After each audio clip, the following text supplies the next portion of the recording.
Hey, what's going on, everybody? Happy Friday. Welcome back to the show. This is the Mental Breakdown. Happy Friday, but also Happy New Year.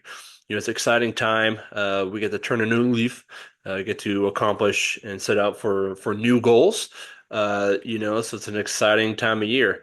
Also, I know I'm not the only one, but I'm sure a lot of people experience the highs and lows of fantasy football that just ended.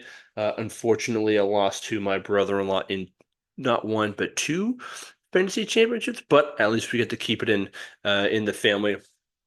So one thing I want to talk about today was something I realized as I was watching basketball recently, and this is something I've always noticed. And if you've watched basketball, you've probably heard this a lot too. But it's this idea of a player taking a heat check shot. Okay. Now, what does a heat check actually mean? So that's when, someone maybe they've made one or two shots in a row, and then that third shot, that third time they touch the ball, maybe it's a little bit outside their range, but they're feeling themselves, so they take that shot anyways. And I something I would always tell the kids that I would coach growing up was that I was a walking heat check. As soon as I walked into the gym, I'm shooting that first shot like I've already made five in a row.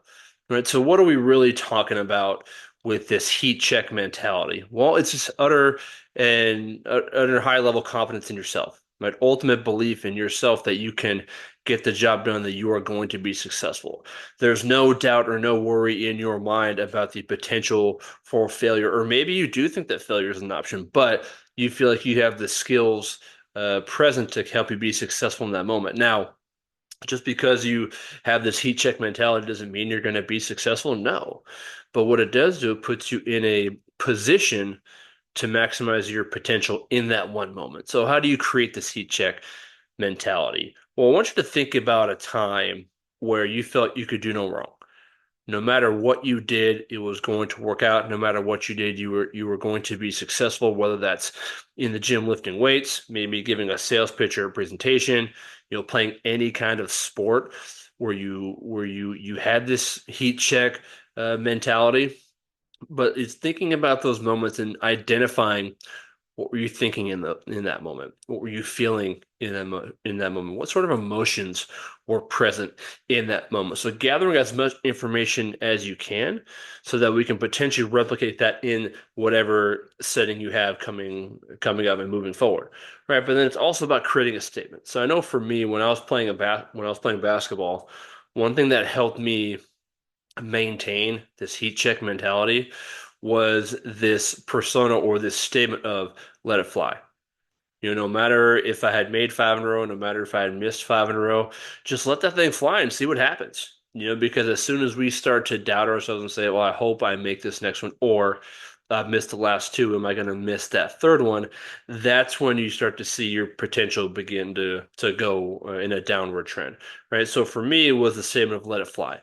Right. So I think not only identifying past situations and what you were thinking, what you were feeling, what you were experiencing in that moment, but also what can you say to kind of elicit those same feelings and emotion to help you maximize your potential in the moment, help create success, help bounce back from failure, but ultimately allowing you to perform up to your capabilities in that moment.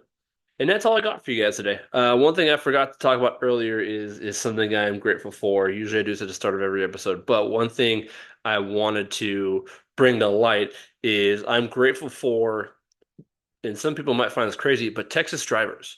I was home in California over the holidays, and people are a lot more rude on the road than here in Texas, so that's something I definitely appreciate.